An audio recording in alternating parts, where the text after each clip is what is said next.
Boa noite, pessoal. Bem-vindos ao webinar sobre como falar em público com o Super Paulo Ferreira. O Paulo, que é publicitário, roteirista, músico e compositor, speaker coach e preparador de palestrantes, voluntário do TEDx desde 2015 e atualmente é parte do time TEDx de Palo Alto, que prepara palestrantes para o TEDx de Palo Alto College. Ele também é criador do workshop Story Talks, que ele ministra em parceria com o Bruno Scartozzoni, que é professor aqui na Casa Educação. Para quem está online, 3 recadinhos. Deem preferência ao Google Chrome, fechem as demais abas do navegador e para fazer perguntas e comentários aqui para a gente, coloquem o hashtag e a pergunta para ela aparecer em destaque aqui para a gente. Uma boa palestra para todo mundo e até mais. Boa noite, Paulo. Boa noite, boa noite. Bom, você está se referindo à palestra, mas na verdade é muito mais um bate-papo mesmo, para passar um pouco da ideia, uma noção de metodologia, ajustar expectativas do que as pessoas podem esperar deste curso, como falar em público.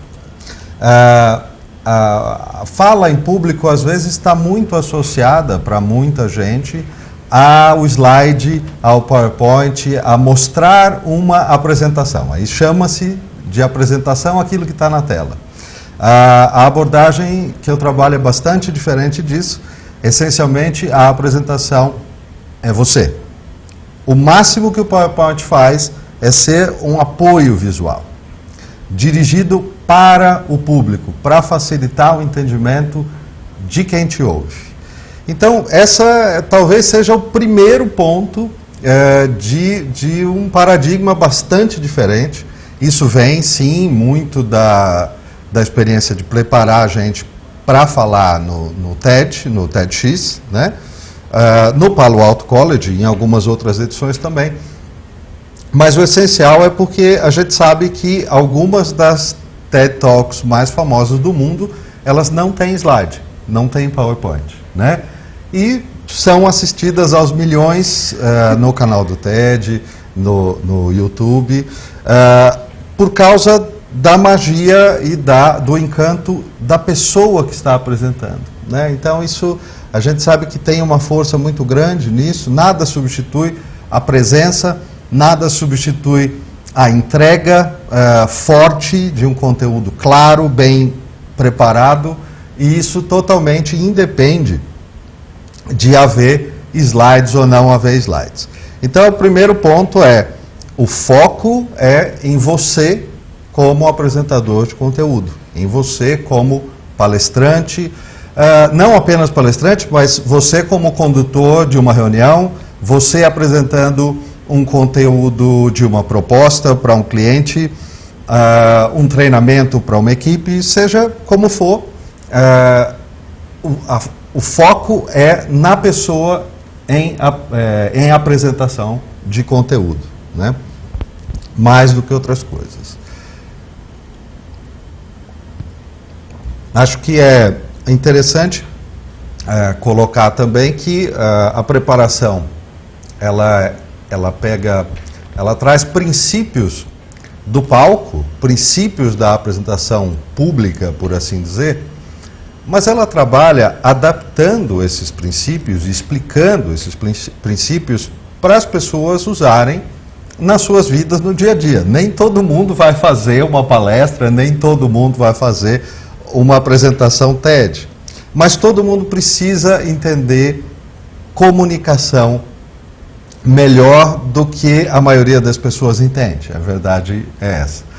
Eu costumo brincar que ninguém estuda comunicação, né? Ninguém que não faça o curso específico de comunicação costuma estudar a comunicação. Pessoas de outra formação não estudam formalmente comunicação, e isso faz, na verdade, muita falta, porque toda profissão, independente do que faça, precisa entender como é que funciona a comunicação, porque vai precisar falar com as outras pessoas, vai precisar falar com a sua equipe, conduzir e inspirar as pessoas. Acho que um dos aspectos mais importantes da comunicação, do falar em público, do conduzir uma reunião, do conduzir um treinamento, está justamente assentado sobre esse pilar que é você ser capaz de inspirar as pessoas.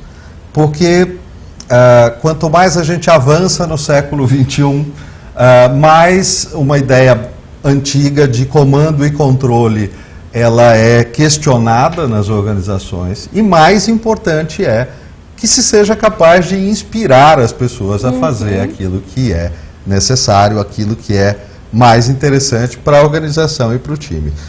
Então, falar em público, no foco deste programa, ele trata destas questões todas, né? Dessas questões de inspirar, dessas questões do papel do indivíduo em realizar uma boa comunicação, independente de ter slides ou apresentação ou qualquer coisa que o valha, vender ideias, vender projetos, convencer equipes, times, clientes, todos os seus públicos, né? Públicos de 1, de 100, de 10. Às vezes eu costumo dizer que, de vez em quando, seus públicos mais importantes são compostos de uma pessoa só. Aquele cliente que vai fechar o seu projeto ou não, né? Às vezes é apenas uma pessoa, ou 2 ou 3, mas é crucial como é que aquelas pessoas vão receber a sua mensagem. E talvez a outra coisa importantíssima a destacar como foco do programa seja a ideia da hierarquia de conteúdo, a hierarquia da informação. As pessoas costumam se assustar quando recebem qualquer limite de tempo para falar, né? E elas acham sempre que o tempo disponível ele é muito pouco, ele não é suficiente para explicar o que elas querem explicar. Esta é a reação básica, né, que a maioria das pessoas tem. E, na realidade, eu costumo dizer que nenhum assunto pode ser explicado no tempo que foi oferecido. Ao mesmo tempo, todo assunto é explicado no tempo dado. A questão é se ele vai ser bem explicado em função da hierarquia de informação que foi escolhida. Se você conseguiu fazer uma boa edição, um bom recorte do conteúdo e apresentá-lo de uma forma que engaja as pessoas. Porque nenhum assunto cabe, nem mesmo numa palestra de 1 hora ou 2 horas. Não cabe, o assunto inteiro não cabe nisso, né? Poucos assuntos são tão simples assim. Então, o que importa, na verdade, é a edição. É você escolher o que é que você apresenta e o que você deixa de fora. O que precisa ser mostrado e destacado e o que pode ser deixado de lado, enviado como um PDF depois, enfim. Hierarquia da informação. Esse é um aspecto absolutamente fundamental para fazer caber, né? Porque o tempo é cada vez mais curto. E, por tudo que a gente vê, ele provavelmente não vai começar a expandir, as pessoas não vão começar a ter cada vez mais tempo para falar. Elas provavelmente vão ter cada vez menos tempo para falar, e esta arte de editar e de saber o que é que importa, saber escolher o que é o essencial, ela só vai crescer em importância cada vez mais. Então, por isso é um foco tão importante aí para este programa que nós desenvolvemos aqui. Para treinadores, para professores, para executivos que vendem projetos, para empreendedores que fazem apresentações e pitches de startup, para criadores de conteúdo. Muita gente tem ideias muito fortes, muito interessantes, mas a pessoa que tem a ideia nem sempre sabe como comunicar esta ideia. E isso é um problema muito sério. Porque se você tiver a melhor ideia do mundo, mas não conseguir comunicar isto para o teu público, ele não vai conseguir perceber o quão boa é a sua ideia. Enquanto eu esperava para iniciar o webinar aqui, eu recebi uma mensagem através do LinkedIn de um rapaz de fora do Brasil, que a mensagem dele era exatamente, ele dizia exatamente o seguinte: olha, eu tenho aquilo que eu considero que é uma das ideias mais incríveis na minha área, mas há 6 meses eu estou falhando miseravelmente, essas foram as palavras dele, eu estou falhando miseravelmente em conseguir apresentar e convencer alguém de que essa ideia é boa. E eu sei que ela é boa, mas eu não estou conseguindo comunicar isso. Então, eu achei muito interessante que essa mensagem me chegou enquanto eu esperava para entrar no ar aqui, porque ela ressaltou exatamente esse ponto, né? As pessoas que criam as grandes ideias, que criam tecnologias, que criam startups, eventualmente elas são profissionais competentíssimos, maravilhosos nas suas áreas, mas infelizmente não estudaram comunicação, não têm um conhecimento aprofundado de hierarquia de informação, de edição de conteúdo, e isso faz muita falta. Faz muita falta na hora de vender suas ideias. Né? Isso... Aproveitando esse gancho, Paulo, claro. O Michael está perguntando, existe algum ponto focal no momento de uma apresentação ou o olhar é geral? Qual é a dica? Bom, depende muito de qual é o seu setting, né? Qual é o espaço que você está ocupando, isso vai variar muito. Numa sala de reunião, você está às vezes na ponta de uma mesa e todo mundo ali na sua frente, é interessante você incluir todas as pessoas que estão te assistindo. Mas, Michael, o grande princípio é esta busca. A busca de você incluir no teu olhar todo mundo que está ali vendo. E isso vale para uma palestra, para uma talk feita num estádio para 10 mil pessoas. Né? É indiferente. E veja, se você está com uma audiência do tamanho de um estádio, é claro que você não vai ver os olhos de quem está no terceiro anel superior. Essa não é a questão. A questão é que se você não olhar para lá, as pessoas no terceiro anel superior, elas vão saber que você não olhou para elas. A questão não é que você vai ver os olhos delas, mas sim que elas vão ver os seus. Então, esse é o princípio que interessa. Você precisa falar para todos que estiverem presentes. Eles precisam sentir isso. Você não necessariamente vai conseguir ver os olhos de todos eles, mas você precisa falar para todos. Então, a ideia é justamente você olhar para áreas distintas, se a sua audiência é muito vasta, você olhar para áreas distintas para que as pessoas se sintam justamente incluídas na sua apresentação.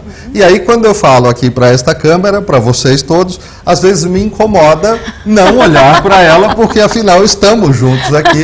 Então, eu olho para ela de vez em quando, embora esteja falando para vocês. Obrigada, me sinto incluída. Sim. E o João Ribeiro está perguntando quantas palavras deve ter em cada slide? Tem uma média? Tem uma fórmula? João, primeiro, o mínimo possível. Se você puder fazer um slide com uma palavra só, melhor. E muitos dos meus slides têm apenas uma palavra no meio do slide e nada mais. Agora, veja só, isso é uma pergunta que a gente precisa adaptar ao contexto. Às vezes você precisa de uma frase inteira na tela e esse é o fato. Eu acho que é muito importante a gente entender que não existe uma lei escrita em pedra que você pode contar o número de palavras e automaticamente isso vai significar que está bom. Isso não existe. E também não existe a ideia de que você tem que ter um número designado de slides e se passar daquilo ficou ruim. Também não é verdade. Tudo é contexto. Quando eu gosto de falar muito do termo princípios. Quando você entende o princípio de comunicação que está envolvido na criação de um slide, por exemplo, ou de uma apresentação, você entende esses princípios e aí você vai estar pronto para aplicá-los a situações diferentes e diversas. Quando você busca uma regrinha que me dê uma equação, 12 slides está certo, 13 está errado. 5 palavras pode, 6 não pode. Toda vez que você buscar uma regrinha infalível, ela não existe. Não existe porque a situação muda o tempo todo. Então é por isso que a ênfase do meu trabalho é sempre em ensinar o princípio de interpretação do que você está apresentando, para que você possa sair do programa, sair do curso capacitado a você conseguir olhar para o seu slide e julgar se ele é o melhor slide que poderia ser. Né? O foco é exatamente esse. Porque o mundo é cada vez mais rápido e dinâmico e as situações e circunstâncias vão trocar e se modificar o tempo todo. Você acha, quando te mandaram o invite da reunião, você achou que ia falar para 5 pessoas, aí de repente eram 15. Então, essas situações acontecem só todo dia. Só todo dia com todo mundo. Então, a gente precisa estar ancorado em princípios que a gente pode se utilizar para responder ao dinamismo das coisas. Né? O mais importante é isso, de fato. O prefeito é sempre estar preparado para qualquer eventualidade. E isso é o princípio que te traz, a compreensão do princípio, né? Não é a regra, a coisa imutável, ao contrário, né? O mundo é mudança, né? E a comunicação é uma das áreas onde a mudança tem sido mais forte nos últimos tempos, né? Se você olhar aí nos últimos 50 anos, o estilo de comunicação se modificou, né?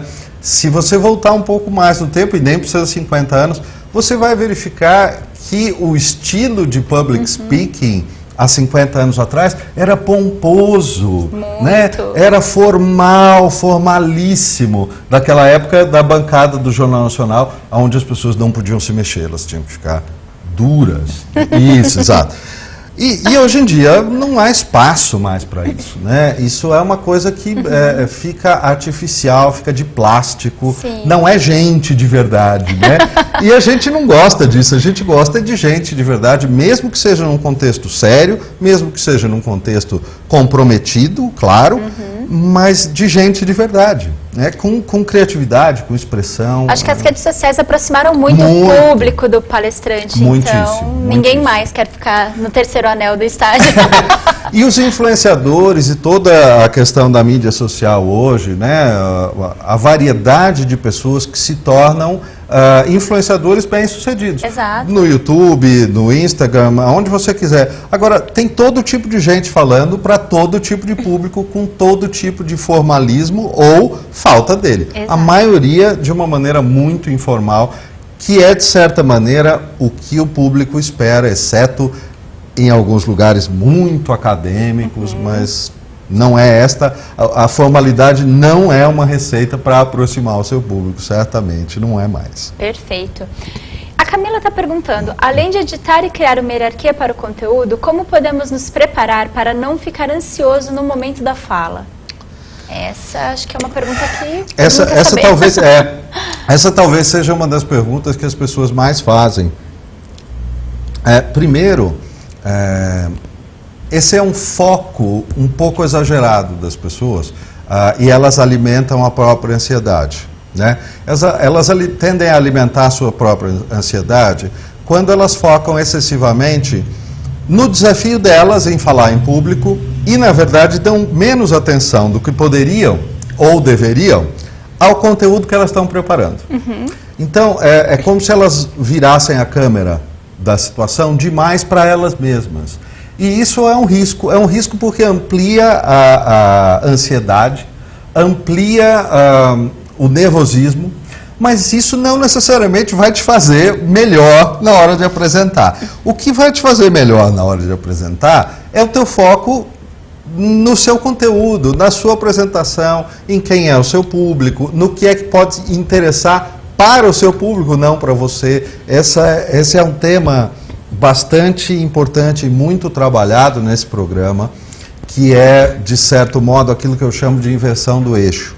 Você precisa entender que toda vez que você fala em público, toda vez que você dá uma aula, toda vez que você treina alguém, é claro que você também aprende no processo, isso é natural, mas é muito importante entender que não é sobre você e não é para você, é para alguém aprender. É para que alguém ganhe algo. Você não é a pessoa que deve ser o foco ali. Então, o primeiro ponto sobre ansiedade, ela às vezes cresce demais porque a pessoa está pensando excessivamente nela. O importante é você pensar em quem te ouve. Falar em público não é sobre falação, é sobre comunicação. E comunicação é um processo que só se completa lá na outra ponta, com o público. Exatamente. Nossa. Então, esse é o primeiro ponto para diminuir a ansiedade. Se você for muito bom no conteúdo que você entrega e todo mundo sair da sua fala com a sensação de que ganhou algo, o fato que eventualmente você estava um pouco nervoso não vai ser o tema principal, percebe? Essa é uma questão muito importante. Né? Perfeito. Pegando esse gancho do conteúdo, a Giovana está perguntando: eu geralmente faço slides para os outros. No que preciso prestar atenção quando recebo a palestra e as informações sobre o público? Então, a questão é que informações sobre o público nem sempre estão disponíveis, nem sempre são confiáveis, né? Quando são, você deve olhar para elas. Quanto mais você souber sobre o público, melhor você vai preparar qualquer material. Seja o slide, seja a apresentação. Se eu sei que o meu público pertence a uma geração com mais idade, por exemplo, eu vou evitar certos temas ou certas palavras que talvez não sejam bem compreendidas e escolher outras que aquela faixa etária vai se identificar melhor. Agora, nem sempre você tem esse privilégio de saber quem vai te ouvir falar, né? Quando a gente prepara alguém para falar no TED, por exemplo, você está falando de uma audiência inicial, que é a audiência do evento, só que aquele conteúdo, na verdade, está sendo preparado para subir online e ser visto pelo mundo inteiro depois. Então perceba que é muito importante considerar que você sempre tem uma parte difusa da audiência, né? Então a sua preparação e a sua escolha para os slides ou para a apresentação precisa ser uma escolha de profunda clareza, de facilidade. As coisas precisam ser fáceis na compreensão. Eu costumo brincar que no século XIX, no comecinho do século XX, discursos bons e bons oradores eram aqueles que usavam pelo menos umas 2 ou 3 palavras que o público não compreendia. Porque aí o público achava que ele era muito inteligente. É verdade, eu estou brincando com isso, mas isso era uma expectativa no final do século XIX e começo do século XX. Por aí você vê o quanto a expectativa se modifica. Então, a chave da questão é a facilitação. Você não está ali para complicar nada e a coisa precisa realmente ser muito facilitada para ser entendida. Se você vai correr o risco de explicar ou facilitar demais, está tudo bem, agora de menos não dá. Você precisa facilitar muito, muito mesmo. Legal. A chave sobre isso, a Silmara está perguntando: como posso melhorar a minha pronúncia ao falar em público? O curso vai abordar essas questões de articulação, posicionamento, projeção? Aí, quando a gente fala de pronúncia, e aí eu estou entendendo que o que ela está se referindo como pronúncia, ela está falando também desses outros aspectos, né? A projeção de voz, a velocidade da fala, a ênfase, uma série de outros instrumentos aí que a gente está falando da voz. Veja, talvez um dos aspectos mais negligenciados pelas pessoas que vão falar em público seja o fato de que elas se esquecem que falar em público não é a mesma coisa que conversar aqui, eu e você. E a tendência é que elas falem em público rápido demais. Elas não deem pausas, elas não trabalhem adequadamente com as pausas. Então, sim, o programa vai abordar bastante esse aspecto, o aspecto de posicionamento, de movimentação, de impostação de voz, de uso de recursos de projeção de voz, tudo isso. Inclusive porque o curso tem uma grande parte composta de exercícios. Essa parte composta de exercícios, não apenas a gente dá feedbacks para as pessoas ao vivo, durante o curso, e isso ajuda elas a entenderem como é que elas podem melhorar a si mesmas especificamente, mas todo mundo